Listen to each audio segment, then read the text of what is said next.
जोहार अबुआ बिहार में आप सभी दर्शकों का स्वागत है। और अभी मैं मौजूद हूँ मांडर क्षेत्र के नवाटाड़ पारिश में, और आप देख सकते हैं यहाँ पे बहुत सारे जो पारिश के और जो तमाम जो अनुयायी है यहाँ पे मौजूद है। और यहाँ पे कुछ दिनों कुछ गड़बड़ियाँ, यहाँ जो विद्यालय है संत जॉन मध्य विद्यालय नवाटाड़, जहाँ पे शिक्षकों का नियुक्ति हुआ है और उसी शिक्षक नियुक्ति में कुछ गड़बड़ियों का अंदेशा लगाया जा रहा है। और उसी के विरोध में यहाँ के जो स्थानीय लोग हैं अपनी बातों को रख रहे हैं और जो नियुक्तियाँ हुई है उसको रद्द करने की मांग किए जा रहे हैं। तो हम लोग जानने की कोशिश करते हैं कि जो आज यहाँ पे भारी संख्या में लोग जुटे हुए हैं, यहाँ पे विद्यालय प्रबंधन समिति बैठे हुए हैं और जो इसके अगेंस्ट में जो विरोध कर रहे हैं उन लोगों से जानने की कोशिश करते हैं कि आखिर जो यहाँ पे शिक्षक नियुक्ति में जो गड़बड़ियाँ कैसी की गई है और क्यों विरोध किए जा रहे हैं। तो यहाँ पे जो मौजूद है हमारे साथ, आप बताइए कि आज आप इतने सारे लोग बैठे हुए हैं, क्यों विरोध कर रहे हैं जो अभी शिक्षक नियुक्ति हुआ है? शिक्षक नियुक्ति के लिए विज्ञापन निकाला गया था संत जॉन मध्य विद्यालय नवाटाड़ में, और इसमें कहा गया था कि ये एग्ज़ाम लिखित रूप से होगा और इस एग्ज़ाम में हिंदी, अंग्रेज़ी, गणित और सामाजिक विज्ञान के सब्जेक्ट रहेंगे और इसी आधार पे जो मेरिट होगा उसका चयन किया जाएगा। लेकिन ये लोग क्या करते हैं, एग्ज़ाम के समय हिंदी, अंग्रेज़ी, गणित और सामाजिक विज्ञान के साथ ही साथ विज्ञान का विषय भी देते हैं और प्रश्न पूछते हैं। पहला तो गलती इनका यहीं पे है। उनके बाद ये रिजल्ट प्रकाशित किए बिना आचार संहिता में नियुक्ति पत्र देके इनको सेवा के लिए बुलाते हैं, ये दूसरा गलती। और जब इनसे हम लोग पूछते हैं कि आप लोग किस आधार पे नियुक्ति किए हैं, तो ये लोग संतुष्टिजनक हम लोगों को उत्तर नहीं दे पाते हैं। क्या चाहते हैं कि जो यहाँ पे जो हंगामा मचा रहे हैं, जो शिक्षक जो प्रबंधन समिति है उन पर आरोप लगा रहे हैं कि शिक्षकों का जो नियुक्ति हुआ है सही तरीके से नहीं, किस आधार पे आप उसको जस्टिफाई करते हैं? पहले तो मैं बता दूं कि यहाँ जितने भी प्रबंधन समिति है, बहुतों के रिश्तेदार को यहाँ चयन किया गया है और मैं वो प्रूफ के साथ बता सकता हूँ। एक आपकी ब्यूटी करके नाम है एक शिक्षिका का, उनके चाचा जी है कैथलिक सभा के सदस्य हैं, उनका नियुक्ति हुआ है। फिर एक कार्तिक टोप्पो है जो यहाँ ड्राइवर के रूप में आए हुए थे और धीरे धीरे उनका नियुक्ति यहाँ कर दिया गया और बीएड का अभी भी उसका सर्टिफिकेट मौजूद नहीं है उसके पास। तो इस आधार पे हम कह सकते हैं कि यहाँ जितनी भी गड़बड़ी हुई है वो सच है। आप ये भी आरोप लगा रहे हैं कि जैसे यहाँ जो लोकल लोग हैं उन लोगों को प्राथमिकता नहीं दी गई है, और तो क्या कहेंगे? हाँ, यहाँ लोकल लोगों को प्राथमिकता नहीं दी गई। जैसे सिस्टर ने कहा कि हम लोग मेरिट के आधार पर चयन किए हैं, तो ना ही ये रिजल्ट प्रकाशित कर रही है, कुछ बताने के लिए ये राज़ी हो रही है। तो यहाँ पे ये कह सकते हैं कि लोकल को साफ तरीके से कोई प्राथमिकता नहीं दी गई है। अगर लोकल को प्राथमिकता दी गई है तो बताइए किस आधार पर दी गई है और कितना प्रतिशत दी गई छूट, वो हमको बताएं। आप इतने सारे लोग विरोध कर रहे हैं, तो क्या आपके विरोध के समर्थन में सारे लोग कौन लोग जो है कि इसको विरोध कर रहे हैं? हमारे समर्थन में युवा संघ, महिला संघ, कैथलिक सभा और जितने भी एग्जामिनर हैं सबको इस विरोध में का समर्थन कर रहे हैं। तो आप लोगों का क्या डिमांड है? कि हम लोग का डिमांड बस यही है कि ये शिक्षक नियुक्ति को रद्द किया जाए और एक नए सिरे से इसका चयन प्रक्रिया किया जाए और नई से इसका नियुक्ति किया जाए। तो आप लोग का प्रक्रिया क्या होना चाहिए कि आप किस आधार पे चाहते हैं कि यहाँ पे चयन प्रक्रिया होना चाहिए जिससे कि सारे लोग संतुष्ट हो? सबसे पहले तो मैं बोलना चाहूँगा कि जो चयन समिति है, चयन समिति एकदम ट्रस्टफुल होना चाहिए। उसके बाद एक लिखित परीक्षा होनी चाहिए, फिर एक इंटरव्यू भी होने चाहिए और उसका एक्सपीरियंस भी देखना चाहिए। उस आधार पे हम लोग चाहते हैं कि यहाँ हो, और साथ ही साथ लोकल को कुछ प्राथमिकता भी देना चाहिए। जो पारिशवासी हैं उनको कुछ प्राथमिकता भी दिया जाना चाहिए। क्या प्राथमिकता देनी चाहिए? जैसे प्राथमिकता ही देना चाहिए कि उनको एग्ज़ाम में कुछ छूट देना चाहिए, मतलब अंक में छूट देना चाहिए। एक आधार ये हो गया। और मान लीजिए कोई यहाँ पढ़ा रहे हैं लोकल, उनको भी छूट देना चाहिए। मान लो 3-4 साल से वो लोग योगदान दे रहे हैं, तो उनको भी कुछ छूट देना चाहिए। एक मीटिंग बैठ के कुछ एक आधार बनाना चाहिए कि इस आधार पे हम लोग उनको छूट दे सकते हैं। अच्छा, आप इस बारिश में आप विरोध कर रहे हैं, तो आपका विरोध करने का आधार क्या है, या फिर आप मतलब किस आधार पे आप विरोध कर रहे हैं? विरोध करने का आधार यही है कि यहाँ जितना भी शिक्षक नियुक्ति हुआ है वो सही ढंग से नहीं हुआ है, बस यही एक आधार है। और जो लोकल को प्राथमिकता देना था वो नहीं मिल पाया है। और जो यहाँ से पहले से भी टीचर लोग पढ़ा रहे हैं, 5 साल से 12 साल से योगदान दे रहे हैं, उनको भी प्राथमिकता नहीं दी गई है। तो यही एक मेन आधार है। अच्छा, तो जैसे आप विरोध कर रहे हैं, आप किस कमेटी को आप लीड कर रहे हैं? जो कि नहीं, हम लोग कोई कमेटी को लीड नहीं कर रहे हैं, हम लोग पूरे समुदाय को लीड कर रहे हैं।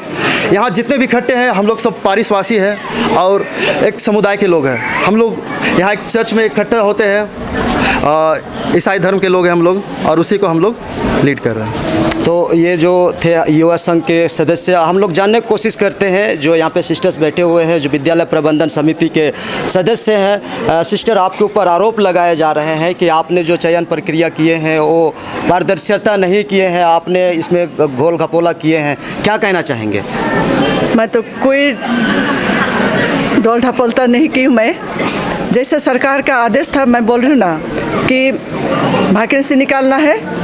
वैकेंसी निकालने के बाद में 15 दिन समय दिया गया इनको ये आवेदन पत्र ग्रहण करने के लिए, और उस पर जब समय आ गया 9 तारीख, तो परीक्षा लिखित परीक्षा के लिए सूचित किया गया था। अब लिखित परीक्षा के दिन ही आदेश दिया गया था कि जो मेधा सूची में जिसका नंबर अधिक होगा उसी को प्राथमिकता दी जाएगी, और इस क्षेत्र का भी देखी जाएगी ऐसा। अच्छा, तो इस क्षेत्र का निकल ही चुके हैं, तो और कितना देखेंगे यहाँ का? आपने कितने शिक्षकों का नियुक्त किए हैं? 7 किए हैं। और जी। लोकल लोगों को कितना आप प्राथमिकता 5, दिए हैं? 4 दिए हैं। जी हाँ।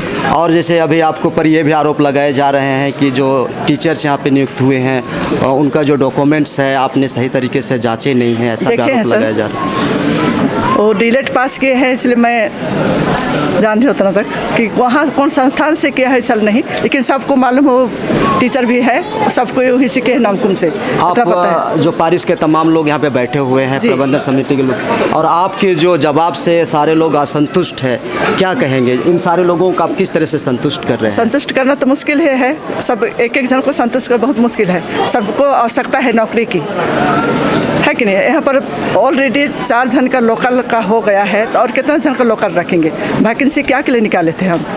अच्छा, पूरे झारखंड के आए हैं, तो उनको भी तो मान्यता देनी चाहिए। अब जैसे ये भी आरोप लगाए जा रहे हैं कि जो यहाँ से 10-12 सालों से सेवा दे रहे हैं, जो कि सारे चीज़ में वो नहीं ये है, फिर भी क्या उनका क्या मॉन्टेसरी ट्रेनिंग, इसलिए मैंने बोली क्या चीज़ के मॉन्टेसरी ट्रेनिंग किए हैं। अच्छा। तो इस तरह का मान्यता नहीं हो पाएगा उनका, और ना वहाँ नियुक्ति हो पाएगी, इसलिए मैं बोली 2 जन टीचर है जो ऐसा ही, अगर होता है तो मैं कर दूँगी, वैसा भी है। हाँ, तो ये जो चयन प्रक्रिया आप कर रहे हैं, तो इसमें आप जो आपका जो प्रबंधन समिति है, सिर्फ प्रबंधन समिति ही डिसीजन लेते हैं, या फिर और जो लोकल आपके जो पारिश के जो लोग हैं उनसे भी आप कोई? पारिश इसलिए तो विद्यालय प्रबंध समिति है, वो तय करती है, उसके बाद में चयन समिति का गठन होता है, और उसके बाद में चयन समिति के ऊपर छोड़ देते हैं नियुक्ति संबंधी बातें। तो क्या कहेंगे, ये तमाम जो पारिश के जो लोग हैं इनको रद्द करने की बात की रहे हैं, तो कैसा रद्द असंतुष्ट हैं, क्या कहेंगे?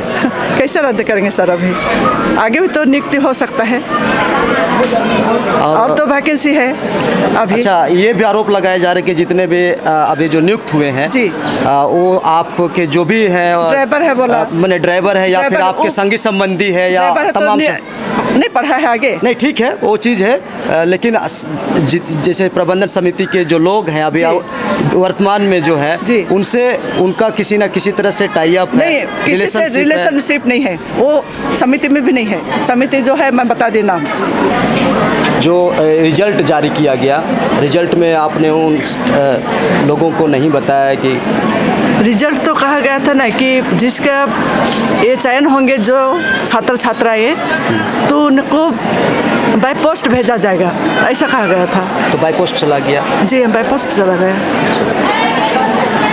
आप पुनः क्या कहेंगे कि आप लोग पूरी जोर से आप विरोध कर रहे हैं, क्या कहेंगे? बस मैं यही कहना चाहता हूँ कि यहाँ पे पारदर्शिता नहीं है, और मैं चाहता हूँ कि पारदर्शिता क्यों नहीं है? जब हर एक कुछ सिस्टमेटिक वे में हो रहा है तो पारदर्शिता क्यों नहीं है? बस वही मैं चाहता हूँ कि यहाँ पारदर्शिता हो और उसी के आधार पे चयन किया जाए। बस मैं यही कहना चाहता हूँ। हम कुछ यहाँ पे जो परीक्षार्थी है, जो कि जो अभ्यर्थी है, जो यहाँ पे इन्होंने पार्टिसिपेट किए थे, उन लोगों से भी जानना चाहेंगे। आप लोग परीक्षार्थी हैं, अभ्यर्थी हैं, आप क्यों आप विरोध कर रहे हैं कि आप फेल हो गए? हाँ जी, आप फेल हो गए इसीलिए आप विरोध कर रहे हैं कि क्या? हम लोग को पता ही नहीं है, रिजल्ट घोषित ही नहीं किया गया है। और विशेष स्थानीय लोगों को नहीं किया गया यहाँ पर है एक भी, और ऊपर से बीएड वालों को लिया गया है यहाँ पे, जबकि बीएड का अलाउ नहीं है, इंटरमीडिएट था कि इंटर प्रशिक्षित लोगों के लिए, तो वहाँ पर बीएड वाले टीचर को क्यों एंट्री लिया गया? हाँ, बोलिए। जबकि हम डीएलएड करके हम तो हाई स्कूल में पढ़ा नहीं सकते हैं ना, क्योंकि डीएलएड और बीएड जो ट्रेनिंग होती है वो अलग अलग बच्चों के लिए अलग अलग होती है। तो डीएलएड होती है प्राइमरी लेवल के लिए टीटीसी, तो वहाँ बीएड वालों को क्यों नियुक्ति दिया गया? उनके लिए तो हाई स्कूल है ना, वे 6 to 8 पढ़ा सकते हैं, तो उनको क्लास 1 का टीचर कैसे बना सकते हैं? आप बीएड किए हुए एक स्टूडेंट को आप कैसे आप टीचर बना सकते हैं प्राइमरी लेवल के स्कूल के लिए? नहीं बना सकते हैं ना। जबकि हम डीएलएड किए हैं प्राइमरी लेवल के लिए, तो हमारा नियुक्ति होना चाहिए। जबकि हमें दरकिनार किया गया, हम यहाँ डीएलएड करके बैठे हुए हैं, परीक्षा दे चुके हैं, स्थानीय हैं, हमारा नहीं हो करके बाहरी वालों का किस तरह से हुआ? हम लोग भी देखना चाहते हैं कि कैसे उनका नियुक्ति हो गया। क्या अगर हम चाहते हैं कि फिर से एक बार एग्ज़ाम लिया जाए। क्यों चाहते हैं? आज सिस्टर्स कह रहे हैं कि हमने पूरी पारदर्शिता के साथ में पारदर्शिता का तो बात ही नहीं है। यदि पारदर्शिता होता तो पहली बात है कि जो उसमें लिखा हुआ था, पेपर में साफ साफ लिखा हुआ था, वो सब बातों को ध्यान में देकर आगे का प्रक्रिया चालू करना था, जबकि ऐसा नहीं हुआ है। तो वही सब बोलना चाहते हैं। क्या कहेंगे? आप भी एक अभ्यर्थी हैं जी सर, क्या कहेंगे? शिक्षक नियुक्ति प्रक्रिया का जो सिस्टम है वो शुरू से लेके अंत तक ही गड़बड़ नज़र आ रहा है। पहले एग्जांपल मैं दे सकता हूं, क्योंकि अगर यहां पर मेरिट लिस्ट में लिया गया है तो मेरिट लिस्ट के आधार पर केवल 5 ही क्रिस्तीय भाई बहन आ सकते हैं मेरिट लिस्ट में, और जिसमें परीक्षार्थी जो भाग लिए थे एग्ज़ाम में उसमें हिंदू, मुस्लिम, सिख, ईसाई लोग भी हैं। तो मतलब हमारे क्रिस्तीय 5 ही भाई बहन इतने इंटेलिजेंट हैं जो अदर जनरल लोगों को टक्कर दे सकते हैं। मतलब जो क्रिश्चियन है जी, क्रिश्चियन में से 5 जन को सिलेक्शन हुआ है। हाँ, अगर मेरिट लिस्ट में होना है तो मेरिट लिस्ट में तो पूरा सबको लेना है ना, सबको लेना है, जो जितने भी परीक्षार्थी हैं। तो क्या परीक्षार्थी में से मेरिट लिस्ट में केवल यही 5 क्रिस्ती लोग हैं? और 2 जन किनको सिलेक्शन किया गया है? और 2 जन देखिए, यहाँ पर 3 लड़की लोग हैं और 3 सर लोग हैं। पहला एक हरिल गांव की है, जिसको शायद ही बहुत कम लोग जानते हैं, वो कैथोलिक सभा की भतीजीन है। दूसरा ये जो अन्ना है वो नवाटाड़ की थी, लेकिन वो पहले शादीशुदा होकर वो अभी ये खिलाड़ी की सदस्य है, तो वो भी लोकल नहीं है। तीसरी जो नारू की है वो भी, हाँ, वो लोकल है, लेकिन अगर देखा जाए उससे कई गुना यहाँ पर परीक्षार्थी तेज हैं, अगर किसी भी लेवल पर अगर देखा जाए तो। और जो कार्तिक जो हम लोग बोल रहे हैं वो पहले यहाँ ड्राइवर के रूप में आया था, उसको ड्राइवर के साथ साथ यहाँ पर नौकरी दिया गया, उसके बाद में शिक्षक नियुक्ति में उसको दिया गया। और यहाँ पर जो 10 साल 12 साल से जो काम कर रहे हैं, सेवा दे रहे हैं, उनके ऊपर कोई नज़र नहीं डाला गया। क्या इतने कमज़ोर हैं, इतने वो लोग दिमागी तौर से कमज़ोर हैं जिसका उसका सिलेक्शन ना हो, या तो उसको प्राथमिकता नहीं दिया गया। आप एक बेस्ट एजुकेशन भी चाहते हैं और एक लोकलिटी पे भी आप जी सर फोकस कर रहे हैं, तो कैसे अगर आप हाँ, मान इसका के जवाब मैं दे सकता हूँ। अगर आपके क्षेत्र में इस तरह से शिक्षक नहीं हो सके तो क्या बाहर से ऐसा शिक्षक नहीं आना चाहिए? मैं अभी प्रूव करके बता सकता हूँ सर कि यहाँ पर जो 6 लोग सिलेक्शन हुए, अगर मुझसे टक्कर करवाइए, मैं डायरेक्ट मैं वादा के साथ बोल सकता हूँ, अगर वो मेरे डिफेंस में अगर खड़े हो सकते हैं तो मैं हाथ जोड़ दूँगा। अच्छा, अगर मेरी कंपेनी में अगर ये 6 लोग अगर बेस्ट हैं तब की बात बोलता हूँ। तो मतलब हाँ, और ये केवल मार्क्स पर नहीं है, मार्क्स के साथ साथ जितना भी यहाँ पर प्राथमिकता जो क्राइटेरिया होता है चुनाव का, वो केवल हाईएस्ट मार्क्स पर नहीं जाता है, क्योंकि ये अल्पसंख्यक स्कूल है, इसलिए ये पारिशनर को भी ज़्यादा ध्यान देता है कि वो कौन सा एक्टिविटी में तेज़ है, वो पारिशनर है कि नहीं, लोकेलिटी में आता है कि नहीं, और उसका क्या रिलेशन है चर्च और यहाँ के लोगों के साथ, ये सारा चीज़ भी क्राइटेरिया में आता है। ये केवल सरकारी स्कूल नहीं है जहाँ पर केवल मेरिट लिस्ट को लिया जाए कि हम मार्क्स के आधार को मान के उसको चुना जाए या तो नियुक्ति दिया जाए। आप किस आधार से चाहते हैं कि आपकी जो है अनदेखा की गई है नियुक्ति प्रक्रिया में? यहाँ पर जो सिलेक्शन हुआ है, जो कमेटी है, उन्होंने यहाँ के लोगों को जानने की कोशिश ही नहीं की। यहाँ के कितने लोग हैं उनको जानने की कोशिश ही नहीं की, प्लस कितने लोग पढ़े लिखे हैं ये भी जानने की कोशिश नहीं किया। बस जिसको उन्होंने देखा उन्होंने नियुक्ति पत्र दे दिया। अब उससे आपको सीधा सीधी लगता है कि मतलब जो भी यहाँ पर जो निर्वाचित का जो सदस्य क्या बोलते हैं निर्वाचन प्रक्रिया हुआ है वो तो साफ साफ दिख रहा है कि यहाँ पर। अच्छा, ये बताइए आप लोग कितने अभ्यर्थी थे जो कि यहाँ पे इस एग्ज़ाम में बैठे हुए थे? हम लोग लगभग इस शिक्षा नियुक्ति प्रक्रिया में, ये तो परीक्षा में लगभग 20 से 40 या तो 50 लगभग हम लोग बैठे थे। अच्छा, और उसमें से 7 जन का सिलेक्शन हुआ? जी। और जिसमें सारे सिलेक्शन आप लोग आरोप लगा रहे हैं कि जो झोल किया गया है? झोल किया गया है, जी सर। तो उसको आप क्या चाहते हैं? हम लोग चाहते हैं कि इस प्रक्रिया को या तो रद्द किया जाए या तो यहाँ की लोकेलिटी को ज़्यादा प्रेफरेंस दिया जाए। सिस्टर्स कह रहे हैं कि यहाँ के 4 जो है लोकेलिटी को भी ये दिया गया, प्राथमिकता दी गई। अभी मैं गारंटी के साथ कह सकता हूँ जो 4 लोगों का अगर लोकेलिटी है तो अभी प्रूफ कर सकता हूँ। मैंने बताया पहले यहाँ पर केवल 2 ही लोग हैं जो इस पारिश के अंतर्गत आते हैं। पहला जो एक लड़की है जो हरेल गाँव की है, दूसरा जो नारो की है, ये 2 ही लोग हैं। और बाकी 4 यहाँ लोकल के नहीं हैं। लोकल के नहीं? जी नहीं। आप उनका विचार का खंडन करते हैं? जी हाँ, करते हैं? जी हाँ, मैं इस विचार से सहमत नहीं और इस नियुक्ति से भी मैं सहमत नहीं हूँ। अंततः आप पूरे अभ्यर्थी क्या चाहेंगे? हम अभ्यर्थी यही चाहते हैं कि इसका विरोध किया जाए, तो इसको रद्द किया जाए। इसका रद्द ही होना चाहिए, ये हमारी मांग है। क्यों विरोध कर रहे हैं? हम लोग का कहना है कि यहाँ स्थानीय है, वही लोग को जो बच्चा लोग यहाँ पढ़े, यहाँ लिखे, यहीं से सब चीज़ कीजिए, वही लोग को यहाँ का काम में देना चाहिए। कुछ भी काम रहे, टीचर रहे या मास्टर रहे या खाना बनाने वाला या झाड़ू पोछा रहे, कुछ भी कीजिए, खाली यहीं का स्थानीय लोगों को ही होना चाहिए, आसपास गांव का ही, दूर का नहीं। बस यही कहना है। और जो भी टीचर का बहाली हुआ है उसको रद्द किया जाए। क्या कहेंगे जो प्रबंधन समिति है, सिस्टर्स हैं और तमाम जो शिक्षक हैं या आपके जो क्षेत्र के जो लोग हैं, क्या उन लोगों के ऊपर आप लोगों का विश्वास नहीं है? नहीं है विश्वास। ये नया से चयन करे, नया से प्रबंधन कमेटी चुने, हम लोग पर इन लोग के पास विश्वास नहीं है। यहाँ शिक्षण संस्थान की ये हालात है, जो लोग हैं बैठे हुए हैं यहाँ पे नवाटाड़ पारिश के अंतर्गत आते हैं, उन लोगों का कहना है कि यहाँ जो शिक्षक नियुक्ति हुई है संत जॉन मध्य विद्यालय नवाटाड़ में, ये सही तरीके से नहीं हुई है और इसमें जो प्रबंधन समिति है ये घोल घपाला किया है, इसमें बहुत सारी गड़बड़ियाँ की गई है, ऐसा उन लोगों का आरोप है। और हम लोग कहना चाहेंगे कि एक शिक्षक संस्थान है जहाँ पे बच्चे यहाँ पे दूर दूर से लोग आते हैं, 10 किलोमीटर 20 किलोमीटर से अपने भविष्य को गढ़ने के लिए, अपने उज्जवल भविष्य को बेहतर बनाने के लिए। और आप देख सकते हैं कि इतने सारे लोग भारी भरकम आवाज़ में अपने एक सुर में इसका विरोध कर रहे हैं। आप देखना ये है कि सिस्टर्स या फिर तमाम जो विद्यालय प्रबंधन समिति है क्या निर्णय लेती है और ये जो विरोध कर रहे हैं ये लोग क्या निर्णय लेती है, ये देखने वाली बात है। मैं विकास मीन, जबुआ बिहान का जोहार।